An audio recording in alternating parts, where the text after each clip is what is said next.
Hello viewers, আসসালামু আলাইকুম। কেমন আছেন সবাই? আশা করি সবাই খুবই ভালো আছেন। এই মুহূর্তে যারা আমার এই ভিডিওটি দেখছেন তাদেরকে অসংখ্য ধন্যবাদ। আশা করি আপনার এই ভিডিওটা দেখার পর বিকাশ থেকে কিভাবে আপনি ব্যাংক অ্যাকাউন্টে টাকা ট্রান্সফার করবেন এবং যে সমস্যার সম্মুখীন হয়েছিলেন ইতিপূর্বে সেই সমস্যার সম্মুখীন হবেন না। আমি আজকে এই ভিডিওর মাধ্যমে বিস্তারিত দেখিয়ে দিব কিভাবে আপনি অতি সহজে আপনার বিকাশের টাকাটি ব্যাংক অ্যাকাউন্টে নিতে পারবেন। আপনারা দেখতে পাচ্ছেন ইতিমধ্যে আমি আমার বিকাশ অ্যাপে লগইন করে আছি এবং এখানে একটা রেড সার্কেল দেখতে পাচ্ছেন, সি মোর, হ্যাঁ? অর্থাৎ কিছু অপশন আছে যেগুলো এখানে দেখা যাচ্ছে না। আমি যদি সি মোরে ক্লিক করি তাহলে আমার যে অপশনগুলো আছে সবগুলো এখানে শো করবে। এখানে দেখুন আমি রেড সার্কেল করে রেখেছি বিকাশ টু ব্যাংক, অর্থাৎ আপনার বিকাশের টাকা যখন ব্যাংক অ্যাকাউন্টে নেবেন আপনাকে সি মোরে ক্লিক করার পর এই বিকাশ টু ব্যাংক এই অপশনে ক্লিক করতে হবে।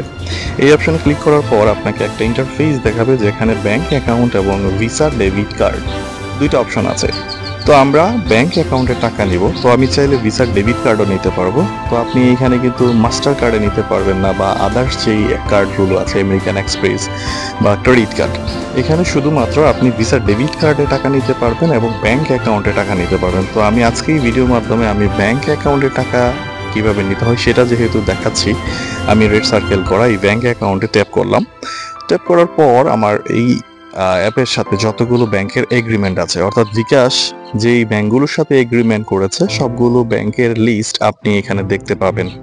তো আমি আমার পূবালী ব্যাংকে টাকা নিতে চাচ্ছি। আপনি আপনার যেই ব্যাংকে টাকা নিতে চাচ্ছেন স্ক্রল ডাউন করে অর্থাৎ নিচে গিয়ে আপনি দেখবেন আপনার কোন ব্যাংকটা আছে। এখানে তো AB bank, BRAC bank, Bangladesh development bank, city bank, অনেক ব্যাংক আছে। তো আপনি আপনার ব্যাংকটা খুঁজে বের করবেন। তো আমি পূবালী ব্যাংকে টাকা যেহেতু নিব, পূবালী ব্যাংকে রেড সার্কেল করা আছে, আমি এখানে ট্যাপ করব। ট্যাপ করার পর এইখানে আসার মূলত মানুষ ভুল করে, হ্যাঁ? তো এই অপশনটা না জানার কারণেই টাকা মানুষ নিতে পারে না। তো এখানে আমি বিষয়টা ক্লিয়ার করে দিচ্ছি, আশা করি আপনি আর ভুল করবেন না। এখানে দেখুন মাই অ্যাকাউন্ট এবং আদার অ্যাকাউন্ট দুইটা অপশন আছে, হ্যাঁ? আমি ক্লিয়ার করে দিচ্ছি মাই অ্যাকাউন্ট বলতে কি বোঝাচ্ছে এবং আদার অ্যাকাউন্ট বলতে কি বোঝাচ্ছে। মাই অ্যাকাউন্ট বলতে বোঝাচ্ছে এখানে আপনার ধরুন বিকাশ অ্যাকাউন্ট, আপনার ব্যাংক অ্যাকাউন্ট আপনার নামে, অর্থাৎ দুইটা অ্যাকাউন্টের টাইটেল একই রকম। ধরুন বিকাশ করিম নামে এবং ব্যাংক অ্যাকাউন্টটাও করিম নামেই হতে হবে এবং দুইটার এনআইডি একই রকম হতে হবে। যদি এরকম হয় যে আপনার বিকাশ খুলেছেন এনআইডি দিয়ে করিম, কিন্তু ব্যাংক অ্যাকাউন্ট খুলেছেন বার্থ সার্টিফিকেট বা পাসপোর্ট দিয়ে, সেই ক্ষেত্রে কিন্তু টাকা যাবে না। তার মানে ব্যাংক অ্যাকাউন্টের টাইটেল এবং এনআইডি যদি একই রকম হয়, একই ব্যক্তির হয়, তাহলে আপনি মাই অ্যাকাউন্ট সিলেক্ট করবেন। আর যদি ব্যাংক অ্যাকাউন্ট এবং বিকাশ অ্যাকাউন্ট ভিন্ন হয়, ধরুন আমি এখন বিকাশে আমার আম্মার অ্যাকাউন্টে লগ ইন করে আছি কিন্তু ব্যাংক অ্যাকাউন্টটা আমার, এই কারণে আমি আমার আদার অ্যাকাউন্ট যে অপশনটা আছে এখানে সিলেক্ট করব। আদারে ক্লিক করার পর নিচেই দেখুন ব্যাংক অ্যাকাউন্ট নাম্বার লেখার একটা অপশন আছে। তো আমি এখানে আদার সিলেক্ট করে এবং আমার ব্যাংক অ্যাকাউন্ট নাম্বারটি লিখবো। আশা করি এখানে মাই অ্যাকাউন্ট এবং আদার অ্যাকাউন্টের যে বিষয়টি সেটা আপনারা বুঝতে পেরেছেন। মাই অ্যাকাউন্ট মানে নিজের অ্যাকাউন্ট, বিকাশ এবং অ্যাকাউন্ট দুইটা একজনের হতে হবে। আদার মানে হচ্ছে বিকাশ অ্যাকাউন্ট এবং ব্যাংক অ্যাকাউন্ট ভিন্ন ব্যক্তির। তো আমি আদার সিলেক্ট করে ব্যাংক অ্যাকাউন্ট নাম্বারটা দিয়ে যদি নেক্সটে ক্লিক করি, আমার এখানে পূবালী ব্যাংকের নাম চলে আসবে এবং আমার টাইটেল অ্যাকাউন্ট যে টাইটেলটা আছে অটোমেটিক্যালি এখানে শো করবে। তো এখানে আমি আমার নিরাপত্তার স্বার্থে অ্যাকাউন্ট নাম্বার এবং টাইটেলটা আমি হাইড করে রেখেছি, আপনি আপনারা দেখতে পাবেন। এবং এখানে এটা আসার পর নিচে দেখুন পিন লেখার একটা অপশন আছে, আপনি ওইখানে প্রেস করে আপনার বিকাশের যে পিন আছে সেই পিনটা ট্যাপ করবেন। পিনটা ট্যাপ করার পরে এখানে দেখুন bank account has been added, অর্থাৎ আপনি যে ব্যাংক অ্যাকাউন্টটা দিয়েছেন সেটা অটোমেটিক্যালি অ্যাড হয়ে যাবে। আপনি আপনার অ্যাকাউন্ট নাম্বারটা এবং টাইটেলটা দেখতে পাবেন এবং আপনার এটা সাকসেসফুলি অ্যাড হয়ে গিয়েছে। আমি তো আগেই বললাম নিরাপত্তার স্বার্থে আমি এটা হাইড করে রেখেছি। তো যাই হোক, আমি যেহেতু এখন টাকা পাঠাবো, নিচে দেখুন একটা অপশন আছে send money to bank account.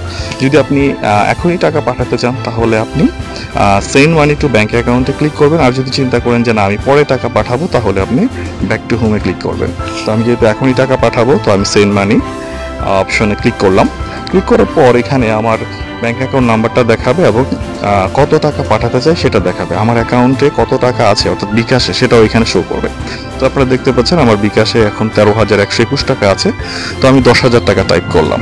10,000 টাকা টাইপ করার পরে এখানে আমার 10,000 টাকা কত টাকা চার্জ হবে এবং টোটাল কত টাকা হবে সেটাও দেখাচ্ছে। 10,000 টাকায় 12 টাকা 50 পয়সা প্রতি হাজারে, অর্থাৎ 125 টাকা কেটে 10,125 টাকা আমার বিকাশ অ্যাকাউন্ট থেকে কেটে যাবে এবং পিন নাম্বারটা দেওয়ার জন্য অপশন লাইভ হয়েছে। তো আমি পিন নাম্বারটা এখানে টাইপ করলাম। টাইপ করার পরে আমাকে বলবে নিচে দেখুন ট্যাপ অ্যান্ড হোল্ড, এই ট্যাপ অ্যান্ড হোল্ডে প্রেস করে রাখলে আমার টাকাটা চলে যাবে। দেখুন সেন্ড মানি সাকসেসফুলি হয়ে গিয়েছে, 10,000 টাকা চলে গিয়েছে। আমার অ্যাকাউন্টে 13,121 টাকা ছিল, আমার চার্জ কিন্তু বিকাশ অ্যাকাউন্ট থেকে কেটে গিয়েছে এবং 10,000 টাকাই আমার ব্যাংক অ্যাকাউন্টে পৌঁছাবে।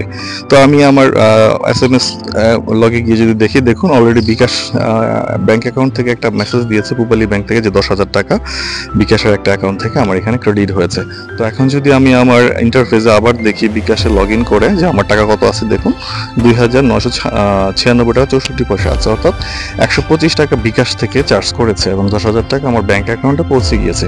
তো এই ছিল ওভারঅল বিকাশ থেকে ব্যাংকে আপনি কিভাবে টাকা নেবেন। আশা করি বিষয়টা ক্লিয়ার হয়েছে। তারপরে যদি কারো কোনো প্রবলেম থাকে আপনি অবশ্যই আমার সাথে যোগাযোগ করবেন।